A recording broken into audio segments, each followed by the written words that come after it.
Good evening and welcome to today's episode of African Voices platform on Sheffield Live TV. My name is Chiwe Chihana, your host. Today's show is exciting. One of my favorite festivals is back. It's about to come back in June, and I'll be speaking to the team, one of the team of Migration Matters Festival 2024. Hi, Ellen, and welcome to African Voices platform. Hey, thanks for having me on. Thank you for joining us. I'm excited. I love the festival, probably one of my favorite things in the year. But firstly, before we get into it and the detail, what role do you play at Migration Matters Festival? So I'm the marketing and communications lead for the festival, which is brilliant because you get to really drill down into all of the events. And I do things like their social media, their marketing, so newsletters, dealing with press releases and things like that. It's really varied, but it is all hands on deck. So you will find me kind of handing out brochures and doing all kinds of different tasks as well. You know, it's a very Yeah. hands-on role. We all chuck in together as a team. Rock and roll, I like that. How long have you been doing this job with Migration Matters Festival, Ellen? This is my third year. Good. So you're the best person to tell us its evolution, because I think it's getting bigger and bigger every year, the way it looks to me from the outside. What's your sense of that? It feels the same in the inside as well. Last year, I think, was a record year for us. We had our biggest ever single attendance for Sort Your Soul at the Lead Mill, which was a really electric night. It was incredible. Amazing. Yeah. We had more than 13,500 people be involved in the festival, you know, attend things or be part of it in some way. So it was a really electric year. And I think now we're in our ninth year. The kind of the sense is that we're getting world-class acts, we're getting bigger and bigger. I think we've got 70 plus events this year. So it's just getting bigger and bigger and more well known, you know, more known by the community and more known nationally as well. So things are really taking off. Great stuff. Wow, more than 70 events. That's quite big. Um, you can you give us a bit of an overview of the festival program this year, just a broad perspective? What should we be expecting? Oh gosh, the great thing about the festival is when you're working on it, it's bad because you want to go to everything, but you know you're going to be working at something, so you can't attend everything. But there really is, I know it's a cliche, but there really is something for everyone. So I'm really into food and drink. So there's like food tours you can do and discovering about food heritage and different food cultures in Sheffield. We've got amazing artists. We've got lots of different exhibitions who all kind of come together. So you can see them all in the same place, but obviously very different art subjects. We've got loads of music, theatre, drag, dance. There's literally every kind of genre of art and culture that you could wish for, which is what I think makes it so unique. It's not just one kind of art form, it's all of them. It makes it so different. You know what? When you just said that, I just remembered that when you said food, and I was thinking, oh goodness, the opening party and the closing party, food. So the opening party is is it the 14th? Yes, that's Sadaka. 14th of June at Sadaka. Who is performing at the opening party? Oh my God, who isn't performing at the opening party? I'll just get my list up for you. Hang on a second. Yeah, sure. Yeah, go ahead. Yeah, so the opening party nearly always sells out. It sold out last year, really quite early. So we do say to people, get your tickets for that fast. And both the opening and the closing this year are at Sadaka, which is obviously a historic venue. It's an amazing space inside. A bit of a hidden gem for a lot of people in Sheffield who might not have been. But we've got the Cimarrons performing. They're absolute reggae legends from Jamaica, really like infectious, positive music to get the party started. And they were Europe's first reggae band, really. So they were founded in 1967. So they're super. That's amazing, really. Wow. Yeah. So they're super well known, like on the scene. And then we've got Juanita Yuka, I think you say her last name, who's got Congolese and Argentinian roots, and she's got kind of both different African Latin styles in her sound. So she's really different as well. Good stuff. And there's food. Food. Always say food. Always mention the food. Yes, food isn't confirmed yet. I will be on that though. Oh God. There had better be food. I love the food at Migration Matters Festival. The thing I like that you said a hidden the Sadaka being a hidden part of Sheffield, because until recently Sadaka had gone a bit quiet, but then they've built this Gmail now where all these activities are taking place. Last year as well, Migration Matters Festival was there, so I hear there've been more improvements, which is quite exciting, isn't it? Yeah, we had our closing party there last year. That was the first time we had anything there. And then we're back for both opening and closing parties this year because it's just a brilliant space. You can get everybody in. Last year, people were doing the conga at the end of the closing party. Really good fun. Lots of space for musicians, and it's got indoor and outdoor space as well. So it's a great venue. Yeah, lovely. Before we get down into talking more about the program detail and the acts, there's some that have already excited me. The program came out and it was just bursting with everything I probably want to go to. But how do you think this year's program differs from previous years? I think it's in the kind of the scale of the act. So, Amadou Mariam, incredibly well known. They've performed at Glastonbury, they've performed for Barack Obama, or now they're coming to Sheffield. And I think this might be their first Sheffield gig. So you'll have to ask them that if you get to interview them. I hope I get to interview them. Yeah, I would love to. Yeah. I think it might be their first one. I haven't been able to find any previous Sheffield gigs.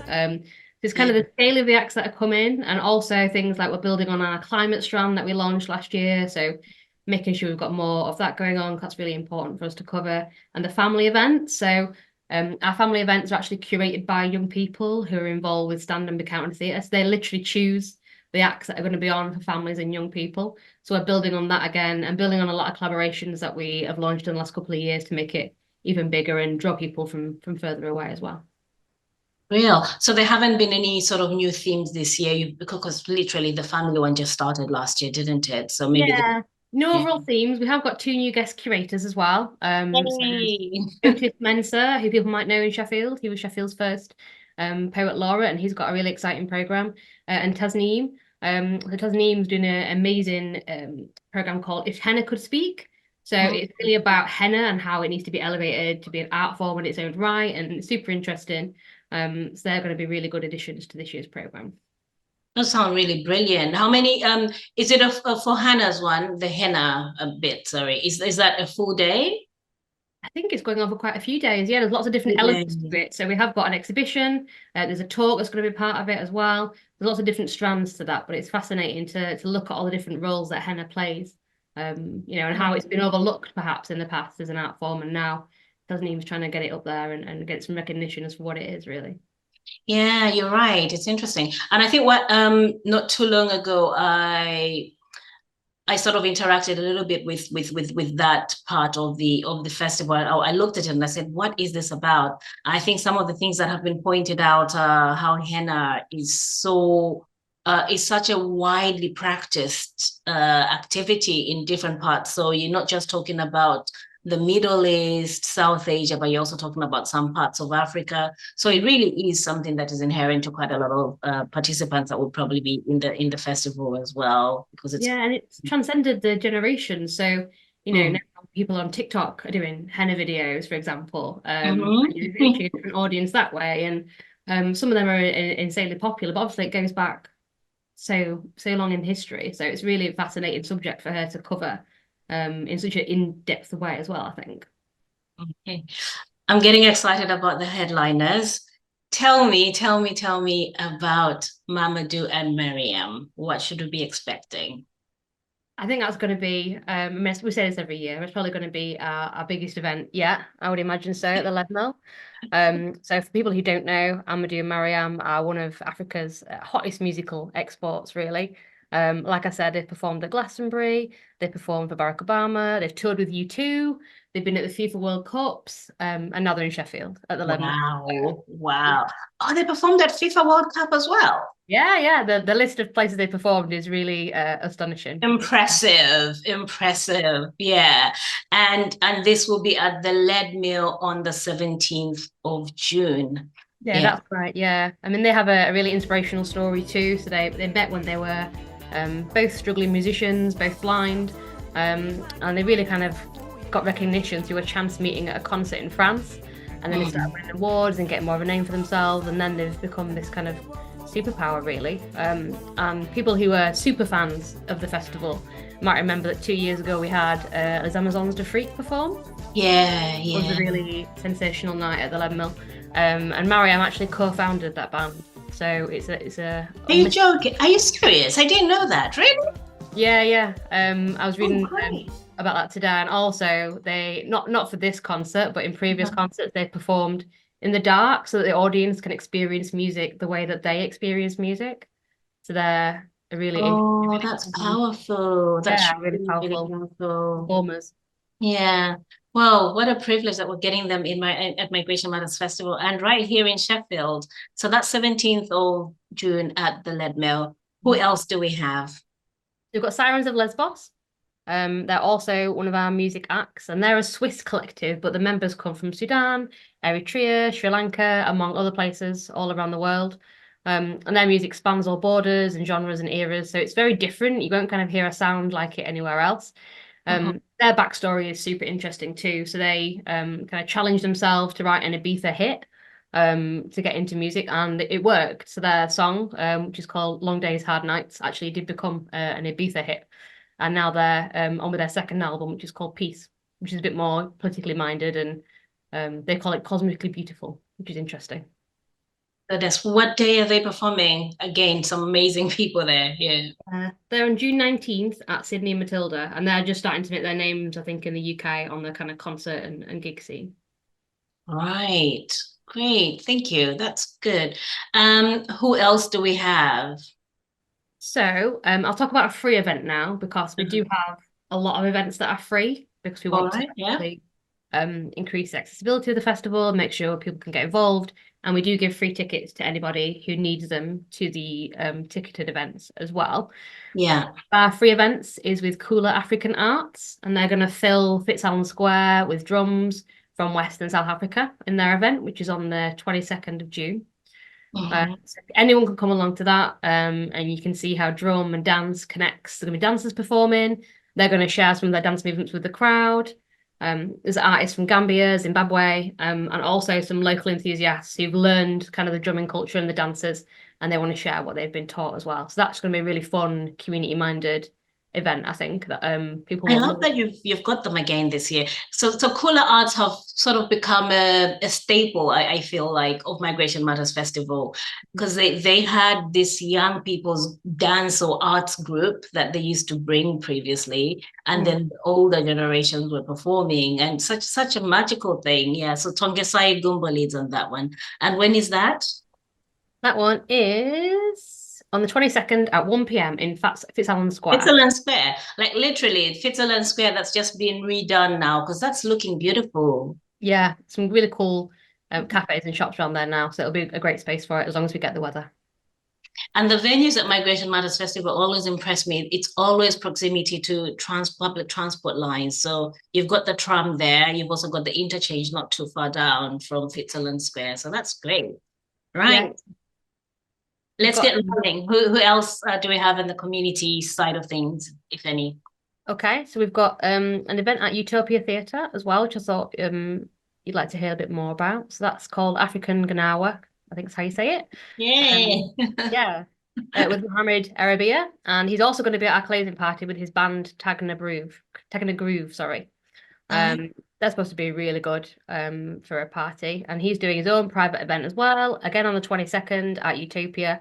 And that's about the deep trance power of the ancient kind of Moroccan Ghana chants, how it connects music of the North and the music of Africa. It sounds really amazing and really different. I've not had that before at the festival or in Sheffield. And people again can come to that, they can join in the clapping, join in the rhythms, and join in the singing. Everybody's welcome to that.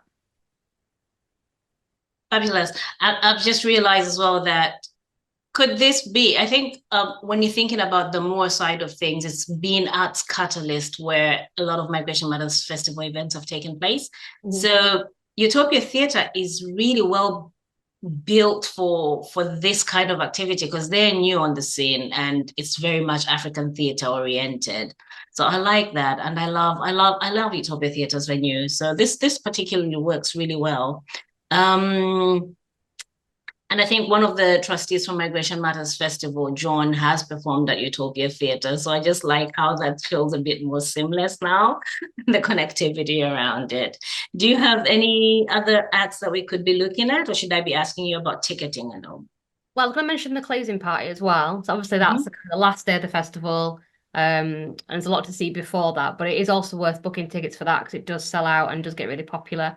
At that, we've got the Sheffield One World Choir. I'm not sure if you know about them, but they're a choir for asylum seekers and refugees.